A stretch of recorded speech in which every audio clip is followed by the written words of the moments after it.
हरे कृष्णा हरे कृष्णा कृष्ण कृष्ण हरे हरे, हरे राम राम राम हरे हरे। अयम अयम प्रवचनः श्रील प्रभुपादेन दत्तः अस्ति।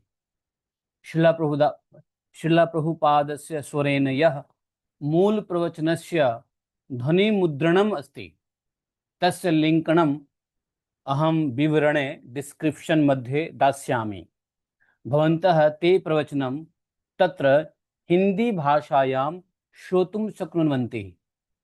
अहं शिला प्रभुपादस्य अस्य हिंदी प्रवचनस्य सरल संस्कृत भाषायां पुनः कथनं करोमि। अस्मिन् प्रवचने विचाराः तथा शब्दाः शिला प्रभुपादस्य एव सन्ति। केवलं भाषा संस्कृत भाषा अस्ति तथा वाणी मम अस्ति। अतः मम संस्कृत भाषायां यदि काश्चित् त्रुटयः भवन्ति तर्हि कृपया तां क्षम्यताम्। अहं शिला प्रभुपादस्य प्रवचनं संस्कृत भाषायां प्रस्तुतं करोमि, यतः ये जनाः संस्कृतस्य सरलां बोलचाल भाषां शिक्षितुम् इच्छन्ति ते संस्कृतं श्रुत्वा भाषायाः अभ्यासं कर्तुं शक्नुवन्ति। विशेषतः वैष्णवानां तथा इस्कॉन भक्तानां कृते अपि अयम् एकः सुन्दरः अवसरः अस्ति। ते शिल प्रभुपादस्य अमूल्यां वाणीं श्रोतुं शक्नुवन्ति तथा तया सह संस्कृत भाषायाः श्रवण अभ्यासमपि कर्तुं शक्नुवन्ति। अतः एकस्मिन् एव समये वयं शिला प्रभुपादस्य वाणीं श्रोतुं शक्नुमः तथा संस्कृत भाषायाः श्रवणेन अभ्यासं कर्तुं शक्नुमः। तर्हि आगच्छन्तु, अधुना वयं शिला प्रभुपादस्य अस्य संस्कृत प्रवचनस्य हिंदी प्रवचन क्षम्यतां शिला प्रभुपादस्य हिंदी प्रवचनस्य संस्कृत रूपेण आरम्भं कुर्मः। प्रभुपाद इति उक्तवान्, श्री कृष्ण चैतन्य प्रभु नित्यानंद श्री अद्वैत गदाधर शिवासादि गौर भगविंदा। हरे कृष्णा कृष्ण कृष्ण हरे हरे, हरे राम राम राम हरे हरे। हे सज्जनाः, हे मातरः, मम हिंदी भाषायाम् अधिकः अभ्यासः नास्ति, तथापि अहं किंचित हिंदी भाषायां वक्तुं प्रयत्नं करोमि। भवन्तः कृपया मम वचनं शृण्वन्तु। यदा अहं भवतां मंदिरं प्रति आगच्छन् आसाम् तदा अहम् अतीव प्रसन्नः अभवम्। अत्र हनुमानजीयस्य नाम श्रूयते, अतः मम हृदय विशेषः आनन्दः अभवत्। हनुमान जी अर्थात बजरंगबली अस्माकं कृते आदर्शः गुरु एव सन्ति। यद्यपि हनुमान जी मनुष्य समाजस्य सामान्य पुरुषः न आसन्, तथापि ते भगवान श्री कृष्णचंद्रस्य महान सेवकः आसन्। अतः वैष्णव परंपरायां हनुमान जी अपि महान वैष्णवः इति मन्यते। किमर्थं हनुमान जी एतादृशः प्रसिद्धः अभवत्? हनुमान जी समीपे महान शारीरिक बलम् आसीत्, परन्तु तस्य बलस्य प्रयोगः स्वार्थाय न अभवत्। ते स्वस्य शारीरिक बलं भगवान श्री रामचंद्रस्य सेवायै प्रयुक्तवन्तः। अतः अस्माभिः ज्ञातव्यं, भगवत भक्ति केवलम् एकेन प्राकारेण न भवति। भवतः सेवा विभिन्न प्राकारेण कर्तुं शक्यते। एषा एव कृष्ण चेतना अस्ति। एषा एव कृष्ण चेतना अस्ति। भगवान श्री रामचंद्रः अवतारं गृहीत्वा आगतवान्। भगवान श्री कृष्ण अपि अवतारं गृहीत्वा आगतवान्। तथा भगवान नृसिंहदेव, वाराहदेव इत्यादयः अपि विभिन्नेषु अवतारेषु आगतवन्तः। भगवान श्री कृष्णः भगवद्गीतायां कथयति, परित्राणाय साधूनां विनाशाय च दुष्कृताम्। अर्थात भगवान साधूनां रक्षणं करोति तथा दुष्टानां विनाशम् अपि करोति। यथा अस्माकं देशस्य शासन व्यवस्था अस्ति, शासनं दुष्टान् जनान् नियच्छति तथा सज्जनानां रक्षणं करोति एवं अपि साधूनां रक्षणं करोति तथा दुष्टानां दमनं करोति। अतः भगवतः सेवायै हनुमान जी यस्य आवश्यकता अस्ति, अर्जुनस्य अपि आवश्यकता अस्ति।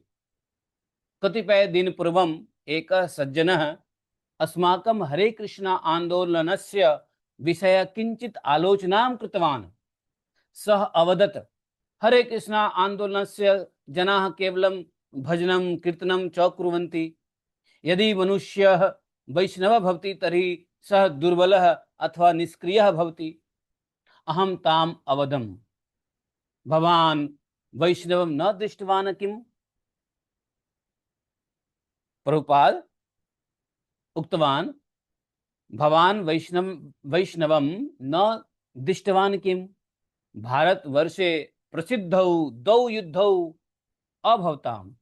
एकं राम रावणयोः युद्धम्, अपरं कुरुक्षेत्रस्य युद्धम्। एतयोः युद्धयोः महान् वीरौ कः? हनुमान जी तथा अर्जुन।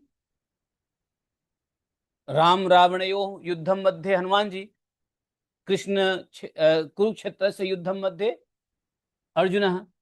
किं ते निष्क्रियाः आसन्? हनुमान जी महान् वीरः आसीत्, अर्जुनः अपि महान् योद्धा आसीत्।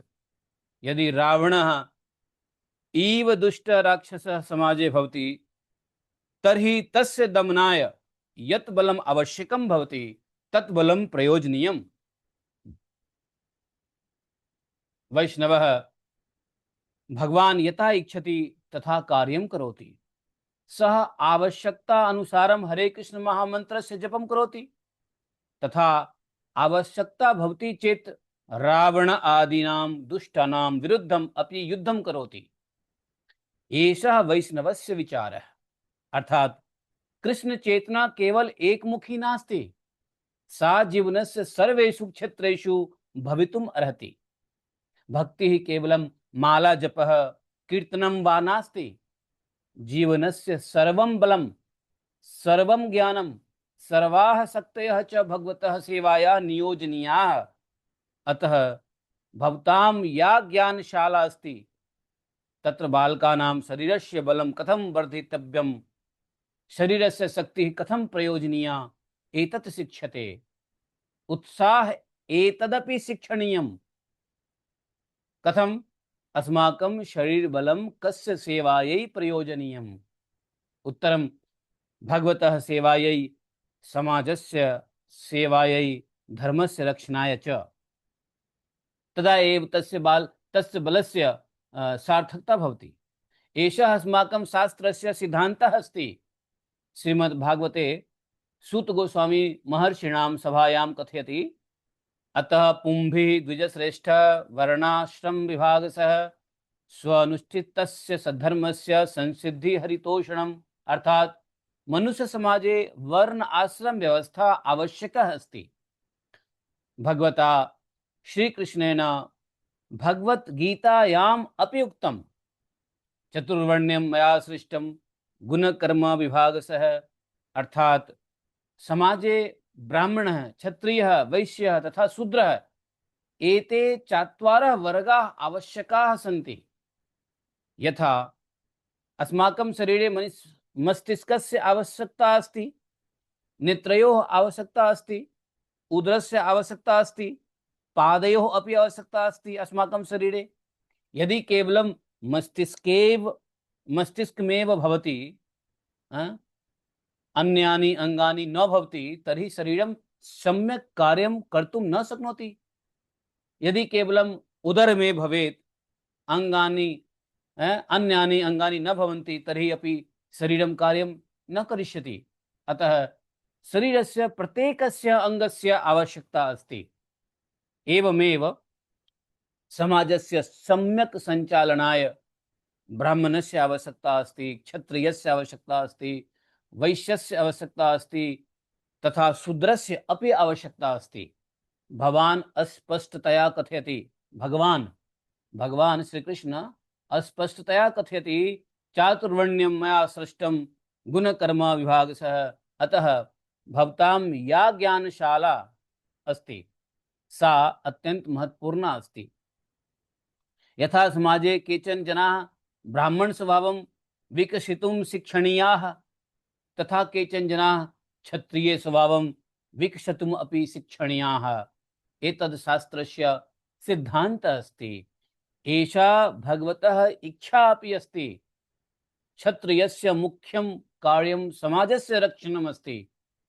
यदि दुष्टाः जनाः समाजं पीडयन्ति तर्हि क्षत्रियः तेषां विरुद्धं स्थित्वा समाजस्य रक्षणं करोति। भगवद्गीतायां क्षत्रियस्य गुणेषु उक्तं युद्धे चाप्य पलायनम अर्थात युद्धस्य समय क्षत्रियः युद्धभूमि त्यक्त्वा पलायनं न करोति। तस्य शरीरे बलं भवेत्, तेजः भवेत्, ओजः भवेत्, तदैव सः समाजस्य रक्षणं कर्तुं शक्नोति। अतः एतदपि शिक्षणीयम्। शरीरं कथं बलवत् करणीयं, बलं कथं नियन्त्रितव्यं, बलं कस्य सेवायै प्रयोजनीयम्, एतदपि शिक्षणीयम्। एतत् सर्वं शिक्षणीयं, परन्तु एकं महत्वपूर्णं तथ्यं ज्ञातव्यं। भवतु ब्राह्मणः, भवतु क्षत्रियः, भवतु वैश्यः, भवतु शूद्रः, कस्यापि वर्णस्य भवने दोषः नास्ति। मुख्यं किं, सर्वे जनाः भगवतः सेवायां योजनीयाः, तदैव जीवनं सफलं भवति। श्रीमद्भागवतस्य एषः एव सिद्धान्तः अस्ति। नैमिषारण्ये महर्षिणां महान् सत्सङ्गः अभवत्। सा सभा बहुकालपर्यन्तं प्रचलिता। तत्र सूत गोस्वामी अनेकानां महान् ब्राह्मणानां समक्षं धर्मस्य एतं सिद्धान्तं प्रस्तुतवान्। सूत गोस्वामी सः अवदत्, अतः पुंभी द्विजश्रेष्ठः वर्णाश्रम विभागशः स्व अनुतिष्ठस्य धर्मस्य संसिद्धिहरितोषणम्। किमर्थं? मनुष्यस्य जीवनस्य वास्तविकं लक्ष्यं केवलं स्वस्य वर्णस्य कर्मं करणं नास्ति। स्वस्य कर्मं भगवतः प्रसन्नतायै करणीयम्। वर्णाश्रय व्यवस्था मनुष्य समाजस्य सुव्यवस्थायै अतीव आवश्यकः अस्ति। वर्णाः चत्वारः: ब्राह्मण, क्षत्रिय, वैश्य, शूद्रः। आश्रमः अपि चत्वारः: ब्रह्मचर्यं, गृहस्थाश्रमः, वानप्रस्थाश्रमः, संन्यासाश्रमः। एषा व्यवस्था अत्यन्तं वैज्ञानिकः अस्ति। यदि वयं वर्णाश्रम धर्मस्य सिद्धान्तं पूर्णतया त्यज्यामः तर्हि समाजः अव्यवस्थितः भवितुम् अर्हति। मनुष्यस्य जीवनं पशुजीवनं भवितुम् अर्हति। पशूनां जीवनस्य कोऽपि निश्चितं सामाजिक धर्मः नास्ति, परन्तु मनुष्यस्य जीवनं केवलं भोजनं, निद्रा, भय, मैथुनं नास्ति। मनुष्य जीवनस्य उच्चतरं लक्ष्यम् अस्ति भगवतः सेवा तथा भगवतः प्रसन्नता।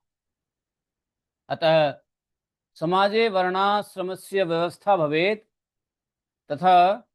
तथा प्रत्येक मनुष्य स्वस्य योग्यता अनुसारं कर्म कुर्वान् भगवतः सेवायां कुर्यात्। एवं एव मनुष्य जीवनं सफलं भवति। विष्णु पुराणे अपि वर्ण आश्रमस्य विचारः कथितः अस्ति। श्रीमद्भागवते अपि वर्णाश्रमस्य महत्त्वं कथितमस्ति। वर्ण आश्रम व्यवस्था मनुष्य जीवने अतीव आवश्यकी अस्ति। वर्ण आश्रमस्य अर्थः अस्ति प्रत्येक मनुष्य स्वस्य योग्यतायाः अनुसारं स्वकार्यं कुर्यात्। ब्राह्मणः ब्राह्मणस्य कार्यं कुर्यात्, क्षत्रियः क्षत्रियस्य कार्यं कुर्यात्, वैश्यः वैश्यस्य कार्यं कुर्यात्, शूद्र शूद्रस्य कार्यं कुर्यात् तथैव आश्रमाः अपि सन्ति। ब्रह्मचर्य, गृहस्थाश्रम, वानप्रस्थ, संन्यास आश्रम। परन्तु प्रश्नः अस्ति, एतस्य सर्वस्य प्रयोजनं किम्? श्रीमद्भागवते कथितम्, अतः पुंभिः द्विजश्रेष्ठ वर्णाश्रम विभागशः स्व अनुतिष्ठस्य धर्मस्य संसिद्धिर हरितोषणम। अर्थात हे श्रेष्ठ ब्राह्मणा, मनुष्य वर्णाश्रम व्यवस्थानुसारं स्वस्य धर्मं सम्यक् आचरेत्, किन्तु केवलं स्वकार्यं करणं प्राप्यतं नास्ति। तस्य कार्यं संसिद्धि भवेत्। संसिद्धि इति किं? संसिद्धि अर्थात पूर्णता, अर्थात कार्यस्य वास्तविकं फलम् इति संसिद्धि उक्तम्। यथा कश्चित् व्यवसायं करोति, सः केवलं दिवसं रात्रं परिश्रम करोति, किन्तु यदि तस्य लाभः न भवति तर्हि केवलं परिश्रमात् किं प्रयोजनं? तथैव जीवनस्य अपि एकं प्रयोजनम् अस्ति। मनुष्य जीवनस्य परमं फलमस्ति हरितोषणम्। किमर्थं हरितोषणं? भगवान् हरि तुष्यतु, भगवान् प्रसन्नः भवतु। अतः भवन्तः व्यायामं कुर्वन्तु, शरीरं बलवान् कुर्वन्तु, नियमेन व्यायामं कुर्वन्तु। शरीरस्य शक्तिः आवश्यकी अस्ति, किन्तु प्रश्नः अस्ति, एतां शक्तिं कुत्र प्रयुज्यामहे? एतां शक्तिं कुत्र प्रयुज्यमहे? एतां शक्ति कुत्र नियोज्महे? कुत्र, where to apply this power? यदि मम शरीरे बहुबलम् अस्ति, अहं तेन अन्यान् जनानां पीडयामि, तान् दुःखं ददामि, तर्हि तस्य बलस्य किं प्रयोजनं? शरीरस्य बलं भगवान् अस्मभ्यं दत्तवान्, अतः तत्बलं भगवतः सेवायै प्रयोजनीयम्। इत्येव हरितोषणं, भगवान् हरिः सन्तोषयितुम् अस्माकं कृष्ण भावनामृत आंदोलनम् एकमुखी न अस्ति। भगवतः सेवा केवलम् एकेन प्रकारेण न भवति। जीवनस्य सर्वैः प्रकारैः भगवतः सेवा कर्तुं शक्यते। शास्त्रे कथितं, प्राणैः अर्थैः धिया वाचा श्रेय आचरणं सदा। किमर्थं? प्राणैः धनेन बुद्धया वचसा सर्वैः प्रकारैः भगवान सेवितुं शक्यते। प्राण से, धन से, बुद्धि से, वाणी से, प्राणैः धनेन बुद्ध्या वचसा सर्वैः प्रकारैः भगवान सेवितुं शक्यते। मम प्राणाः सन्ति, मम प्राणाः सन्ति, तैः भगवान सेवनीयः। मम धनम् अस्ति, तेन भगवान सेवनीयः। मम बुद्धिः अस्ति, तया भगवान सेवनीयः। मम वाणी अस्ति, तयापि भगवान सेवनीयः। सर्वं भगवतः सेवायै प्रयोजनीयम्। अतः वयम् इच्छामः यत् वर्णाश्रमस्य अपि एकं विद्यालयं भवेत्। यथा ब्राह्मणस्य शिक्षायै विद्यालयः भवति, तथा क्षत्रियस्य शिक्षायै अपि विद्यालयः भवति। मनुष्यः कथं ब्राह्मण भवेत्? ब्राह्मणस्य गुणाः के सन्ति? ब्राह्मणः कथं जीवनं यापयेत्? तथैव क्षत्रियः कथं भवेत्? क्षत्रियस्य गुणाः के? क्षत्रियस्य कर्तव्यं किम्? वैश्यः कथं भवेत्? तस्य कर्तव्यं किम्? एतत् सर्वं शिक्षाणीयम्। एतत् जन्ममात्रेण न भवति, गुणेन कर्मणा च भवति। भगवद्गीतायां भगवान श्रीकृष्ण कथयति, चतुर्वर्ण्यं मया सृष्टं गुणकर्म विभागशः। अर्थात चतुर्वर्ण व्यवस्था गुणस्य कर्मणस्य अनुसारम् अस्ति। यथा कश्चित् चिकित्सकः भवितुम् इच्छति, सः केवलं चिकित्सकस्य नाम न धारयेत्, तस्य चिकित्सकस्य ज्ञानम् अपि भवेत्, चिकित्सकस्य कार्यम् अपि करणीयम्। यदि सः चिकित्सा शास्त्रं पठित्वा चिकित्सकः अभवत्, किन्तु चिकित्सा कार्यं न करोति, अन्यत् कार्यं करोति, तर्हि सः वास्तविकः चिकित्सकः कथं भवेत्? तत्रैव क्षत्रियस्य अपि शरीरस्य बलम् आवश्यकम्। बलम् एकः गुणः अस्ति, किन्तु तस्य क्षत्रियस्य कर्तव्यम् अपि भवेत्। क्षत्रियः युद्धात् न पलायते, धर्मस्य रक्षणाय सः युद्धं करोति। युद्धे चाप्यपलायनं, युद्धे सती पलायनं न करणम्, एषः क्षत्रियस्य गुणः। किन्तु क्षत्रियस्य बलस्य अन्तिम प्रयोजनम् अपि भगवान् एव। यदि सः स्वस्य बलं भगवतः सेवायां नियोजयति तर्हि तस्य कर्मस्य संसिद्धिः भवति। अतः पुनः वयं वदामः, सिद्धि हरि संसिद्धि हरितोषणं। मनुष्य जीवनं केवलं भोजनाय, निद्रायै, मैथुनाय, भयाय च नास्ति। पशु जीवनं किं? खादति, पिबति, संतानं जनयति, अन्ते म्रियति। किन्तु मनुष्य जीवनस्य उद्देश्यं तस्मात् उच्चतरम् अस्ति। मनुष्य जीवनं संसिद्धिं प्राप्तमस्ति। तस्य संसिद्धिः का? भगवान् श्रीहरि प्रसन्नः भवतु। एकम् अस्माकं जीवनस्य संसिद्धिः। अतः मम भवन्तः प्रति एकमेव अनुरोधः अस्ति। भवतः व्यायामं कुर्वन्तु, शरीरं पुष्टं बलवत् च कुर्वन्तु, शरीरस्य शक्तिं वर्धयन्तु, किन्तु तेन सह हरे कृष्ण मंत्रस्य कीर्तनम् अपि कुर्वन्तु। सर्वे मिलित्वा जपन्तु हरे कृष्ण कृष्ण कृष्ण हरे हरे, हरे राम राम राम हरे हरे। यदि शरीरं बलवती भवति तस्य सह मनम् अपि भगवती नियोजितं भवति।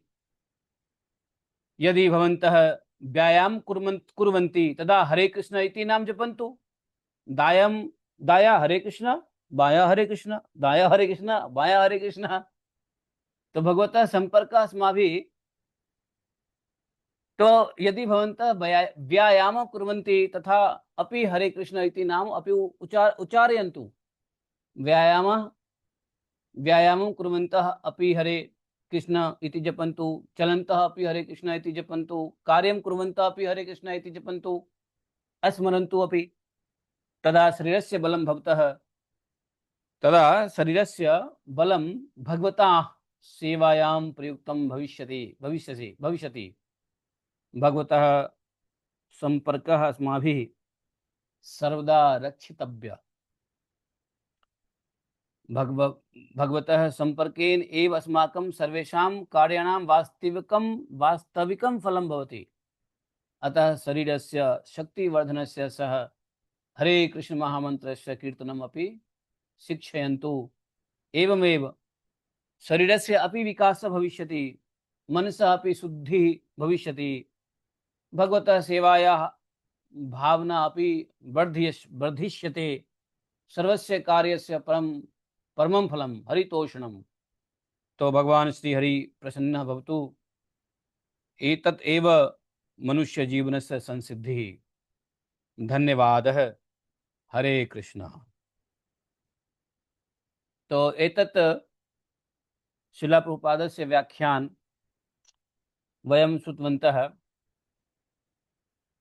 अहं किमपि चिन्तयामि, एकस्मिन् समये श्रील प्रभुपाद वृन्दावने आसन्। दोस् डेस् प्रभुपाद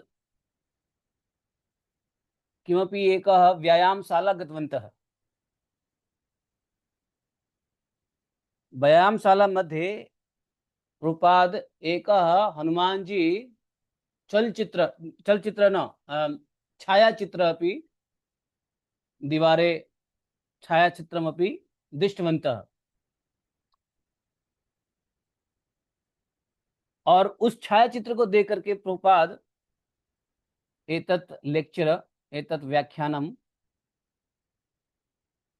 कृतवन्तः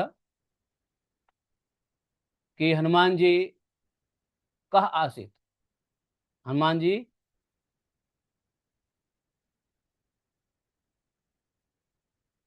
कथम प्रसिद्ध हेत, हनुमान जी को क्यों प्रसिद्ध हुए। और श्रील प्रभुपाद जी ने कहा, शिलप्रभुपाद उक्तवन्तः कि यदि व्यायामः अपि करिष्यति तर्हि दायां यदि दायां दिशायां भवति तस् हरे कृष्ण जपन्तु, वाया दिशा अपि टर्नं करोतु तो हरे कृष्ण जपन्तु, इतोपि हरे कृष्ण आवश्यकम्। तो इति शिलप्रभुपाद उक्तवन्तः हनुमान जी क्यों प्रसिद्ध हुए। एतत् हिंदी भाषायां शिलाप्रभुपादस्य मुखर भाषा, हिंदी भाषा शिलाप्रभुपादस्य आख्याम् अहं लिङ्कं ददामि अत्र विवरणेन इन डिस्क्रिप्शन। यदि